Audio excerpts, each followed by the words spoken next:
On the last evening of the old year, when winter lay heavily upon the city and snow drifted along the narrow streets, a small girl wandered alone through the gathering twilight. She moved slowly, half from weariness and half from the cold that clung to her thin body like an icy shadow. The lights of the town glowed behind frosted windows, and the scent of warm meals drifted from houses where families gathered in comfort. Yet none of this warmth reached the child.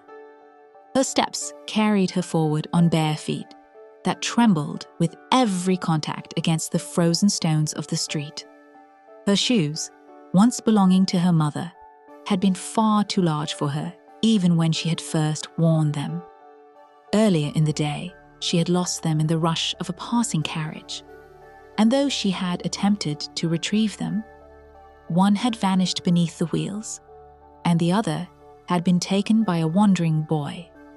And so, the child walked barefoot now, her small feet red and raw from the cold, her toes stiff, yet still moving with fragile determination. In her hands, she held a bundle of matches. These matches were all she had to earn money for the household, and she knew she could not return home without at least some amount to offer. Her father's temper had grown increasingly harsh since hardship had overtaken the family. Her mother was gone, and her grandmother, once the only warmth in the girl's life, had passed from the world, leaving behind only memories of gentle hands and comforting presence. The small house where the child lived was little more than a roof stretched over cold walls, with holes that let in the wind. Returning home without earnings meant returning to punishment, cold and hunger, and so she clung to her matches as though they were a final hope. Snowflakes drifted around her, landing lightly on her shoulders and melting instantly against her cold skin. The day had already faded, and evening drew its curtains across the sky. People hurried past her, eager to seek the warmth of their homes, their cloaks and coats pulled tightly around their bodies. Some glanced at the girl briefly, but none paused long enough to truly see her. To them, she was merely a small figure on the edge of the crowd, unnoticed and unimportant. As the girl walked, her body shivered violently. The cold pierced her as though it wished to claim her entirely. She looked through window after window, witnessing the joys of the season. Trees decorated with bright ornaments, candles placed carefully in rows, tables set for festive meals, and families gathered around fires that burned warm and bright. These sights were like distant dreams, beautiful but unreachable. Eventually, she reached a small corner between two houses. Here the wind was slightly blocked, and though the air remained bitter, it was a little more bearable. Exhausted, she crouched down and hugged her fragile body, trying to gather any warmth she could from herself. Her stomach ached from hunger, and her hands stung painfully as the cold gnawed at her fingers. The bundle of matches lay in her lap. She had not sold a single one. As the night deepened, her shivering grew more intense. She looked at the matches again, knowing she was forbidden to use them for herself, yet feeling an overwhelming need for even the smallest bit of warmth. The memory of her grandmother's voice, gentle and kind, passed through her mind like a warm breeze. Her grandmother had always spoken of comfort, peace, and hope, words that still lived in the girl's heart, even in the darkest of times. At last, driven by desperation, she reached for one small match. Her fingers, numb and trembling, struggled to hold it, but she managed to strike it against the wall. For a brief moment, the spark burst forth, followed by a tiny flame that flickered brilliantly in the darkness. The light was small, yet, to the girl, it seemed like a miniature sun. Its warmth touched her skin, and and she closed her eyes, allowing herself to feel comfort for the first time all day. In the glow of the match, a vision formed before her. She imagined herself sitting before a great iron stove, glowing with fire, spreading a warmth so strong that it seemed to wrap her entire body in heat. She imagined holding out her hands, feeling the burning glow thaw her frozen fingers. Her feet, which had long ago lost all feeling, seemed warmed as well, and she felt a softness enveloping her. Though she knew the stove was only a vision, its warmth felt real enough that tears touched the corners of her eyes. But the match was only a match. Its flame flickered once, twice, and then vanished, plunging her again into the cold darkness. The warmth disappeared instantly, leaving her shivering harder than before. The girl stared at the burnt-out stick, wishing she could bring back the warmth it had given her. She inhaled sharply against the cold and lit a second match.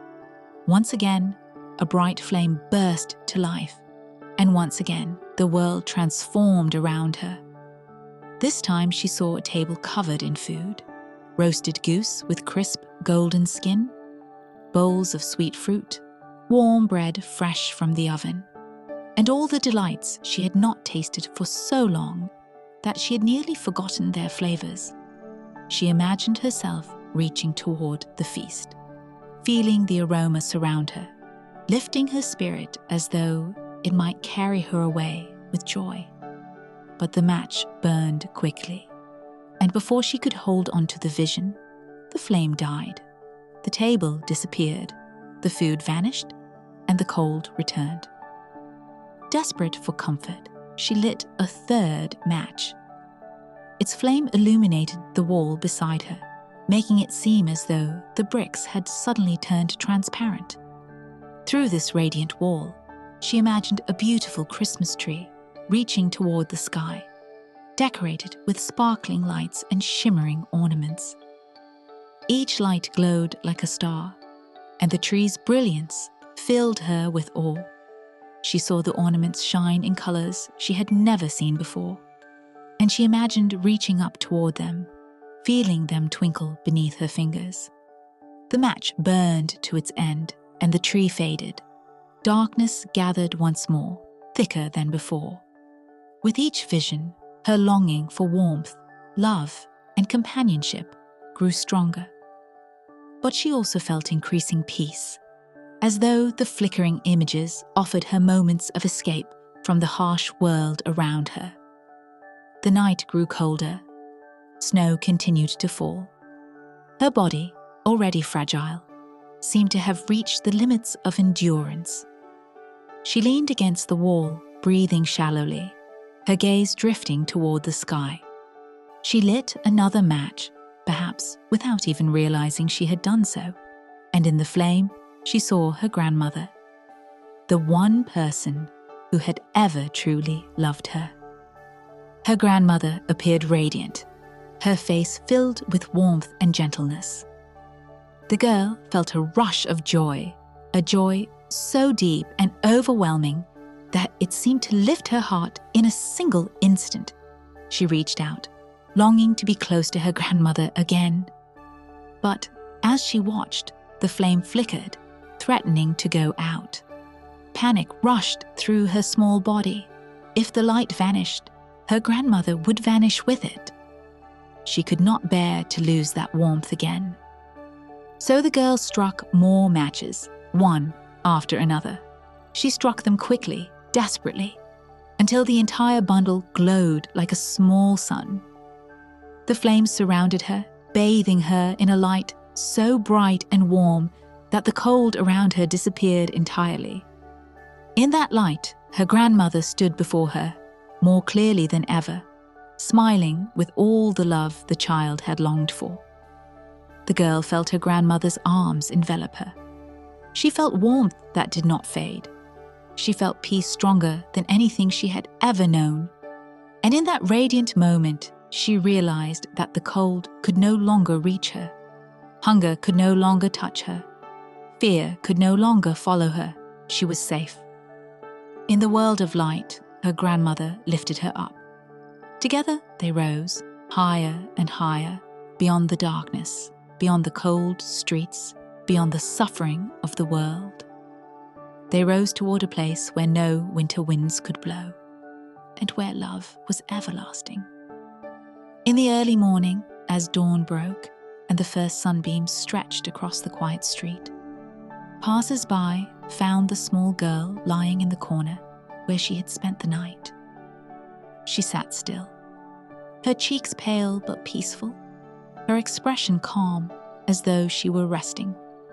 The burnt-out matches lay scattered around her, their charred remains speaking silently of the warmth she had sought in her final hours. Those who found her did not know the visions she had seen. They did not know the warmth she had felt, or the love that had finally welcomed her. They saw only a child who had succumbed to cold on the last night of the year. But somewhere beyond the world's reach, the girl's spirit walked in a place of light beside her beloved grandmother, safe at last from hunger, cold, and sorrow.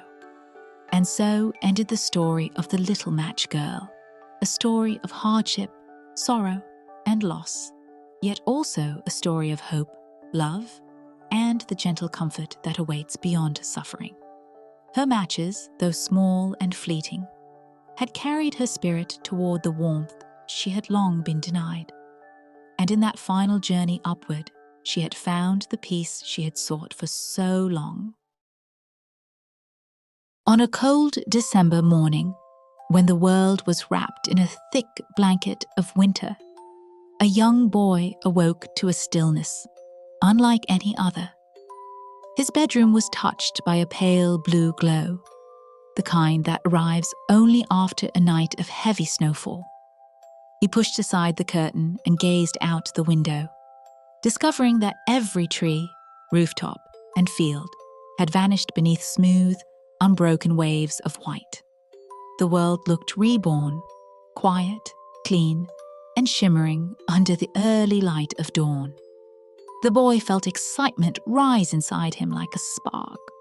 Snow changed everything, turning the ordinary into the magical. Without waiting another moment, he hurried into his warm clothes and rushed outside. The air greeted him with a crisp bite, frosting his breath as it drifted away in pale clouds.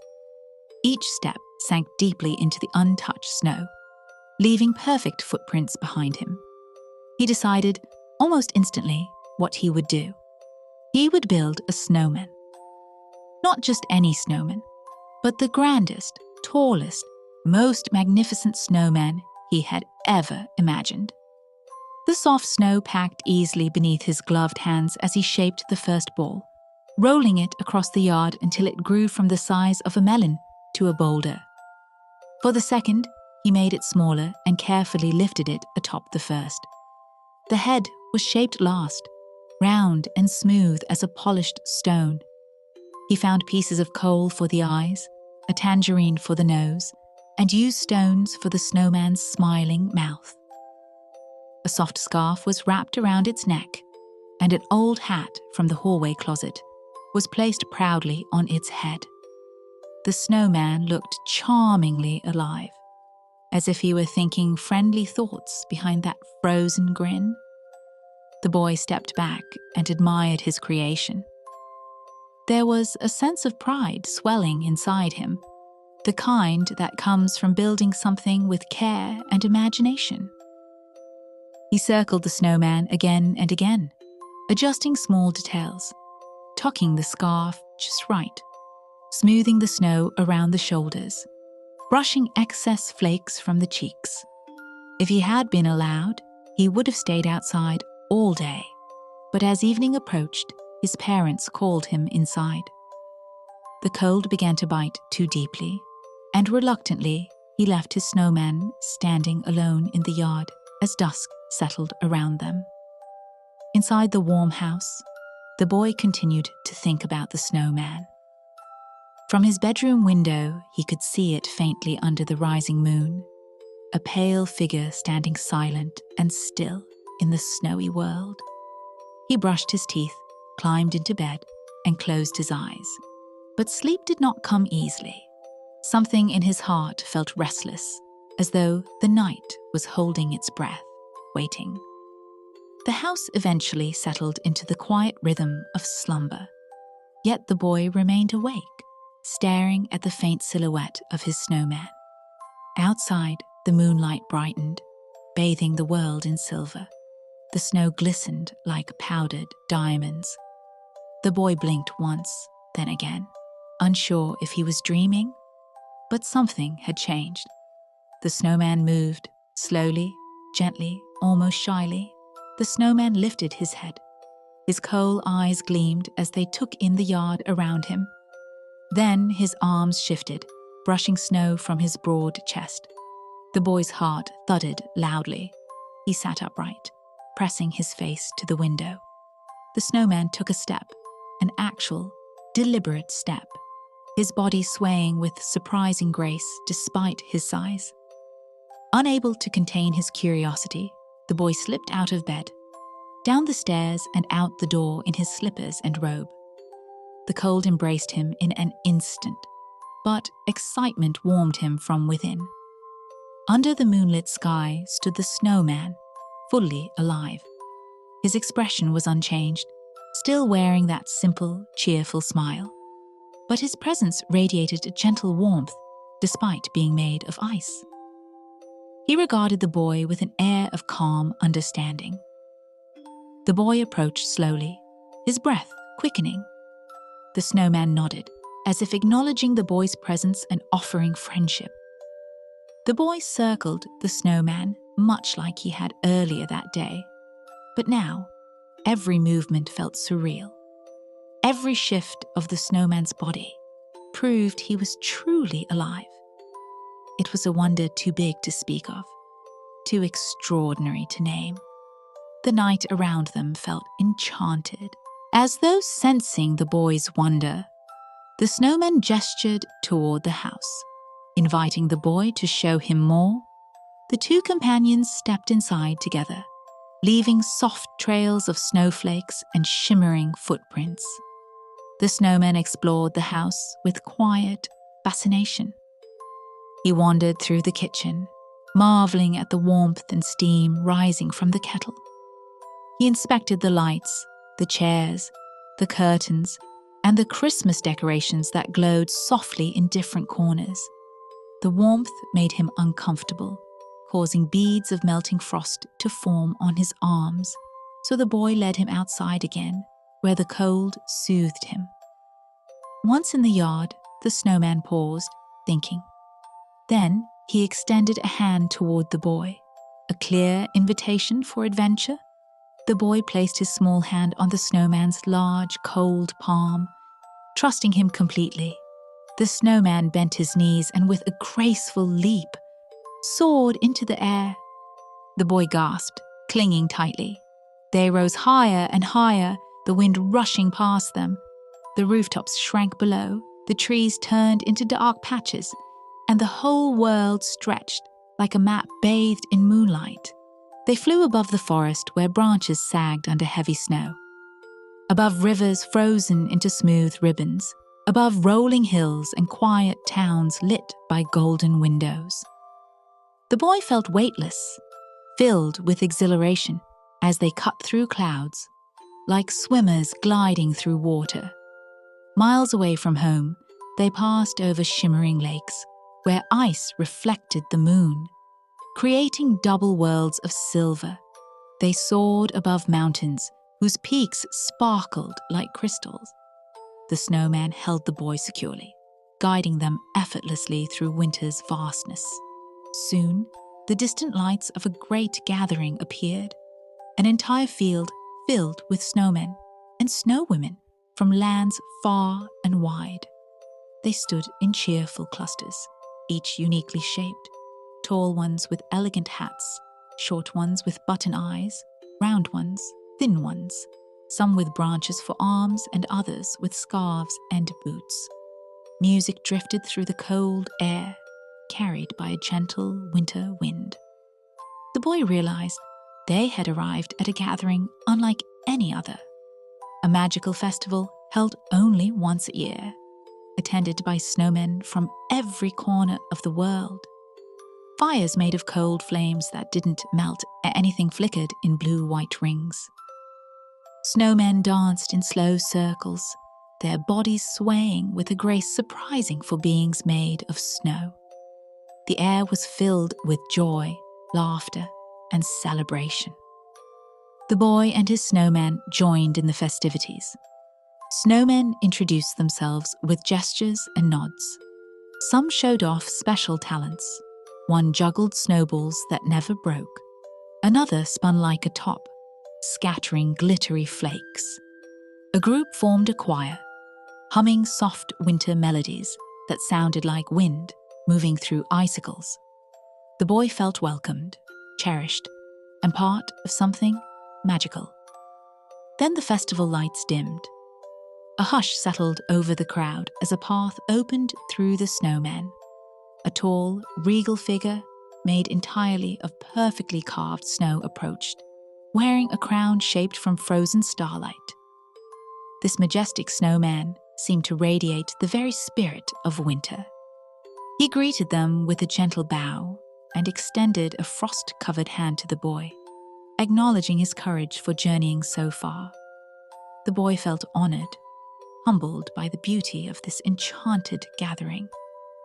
It was a night unlike any he had ever lived, a night where dreams took shape and walked beside him. After the celebration continued with more dancing, swirling snow performances, and glowing spectacles of frost magic, the snowman gently guided the boy away. The stars shone brighter now, as though aware that the night's adventures were preparing to end. They lifted into the air once more. The journey back was quieter, filled with a soft, peaceful feeling. The boy leaned against the snowman's solid shoulder, feeling safe and grateful.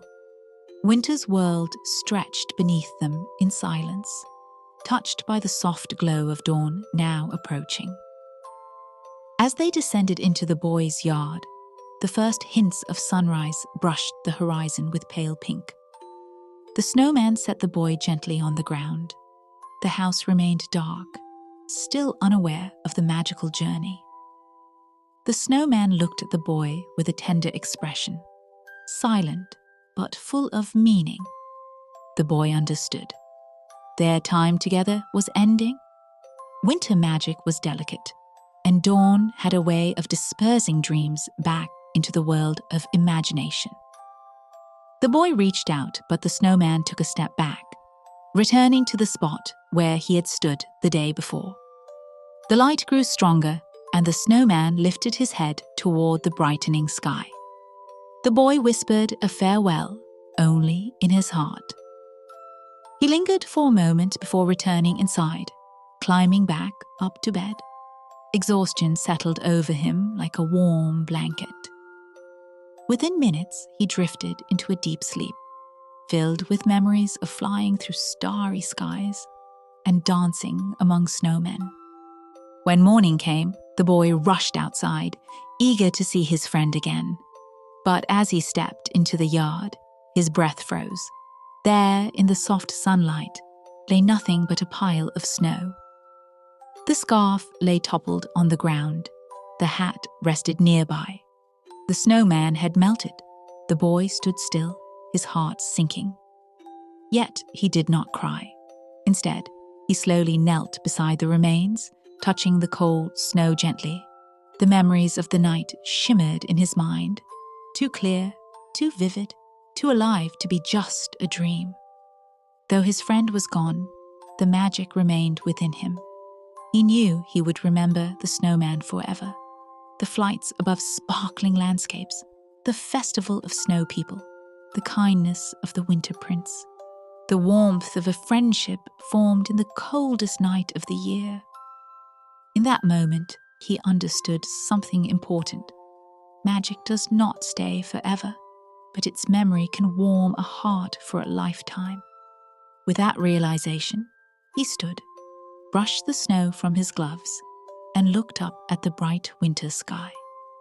Somewhere beyond the clouds, he felt the whisper of a promise, that every snowfall carried with it a chance for another wonder, another miracle, another story written in frost. And as long as he kept believing, winter would always hold a spark of magic, just waiting to be found.